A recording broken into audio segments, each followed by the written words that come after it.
வணக்கம் ஃப்ரெண்ட்ஸ். இந்த வீடியோ பார்த்தீங்கன்னா, யார் மனசையும் கஷ்டப்படுத்தணுன்றதுக்காக கிடையாது. நம்ம எப்படி வேலை செய்கிறோன்றத நாம செலக்ட் பண்ணுறதுல தான் இருக்குது. எளிமையான முறையிலயும் வேலை செய்யலாம், கடினமான முறையிலயும் வேலை செய்யலாம்.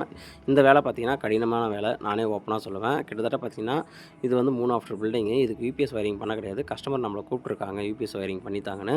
நம்ம சரி டிபி ஓப்பன் பண்ணதும் சர்ருன்னு இழுத்துடலான்னு பார்த்தோம். அங்கேருந்து பார்த்தீங்கன்னா, அங்க போர்ட்டிகோலே பார்த்தீங்கன்னா, அங்க ஒரு பாக்ஸ் வச்சிருக்காங்க. அது சரி அங்கேருந்து ரூமுக்கு போகணும்னு பார்த்தாக்க, அங்கேருந்து பார்த்தீங்கன்னா, ஹால்ல இருக்கிற 12 மாடல் பாக்ஸுக்கு வருது. இங்கேருந்து தான் நமக்கு ரூமுக்கு போகணும்னு சொல்லிட்டு இங்கேருந்து ஸ்ப்ரிங்க தள்ளனோம். இங்கேருந்து பார்த்தீங்கன்னா, ஸ்ட்ரைட்டா நமக்கு பெட்ரூமுக்கு தான் போச்சு.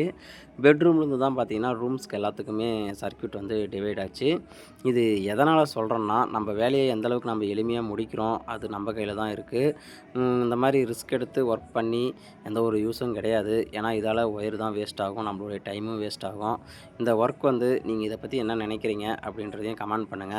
ஏன்னா, எல்லாருமே 100% பர்ஃபெக்ட்டா வேலை செய்றோன்றது நிச்சயம் கிடையாது. அது நானா இருந்தாலுமே சரி, பெரிய வேலைன்னும்போது பர்ஃபெக்ட்டா செய்யலாம்.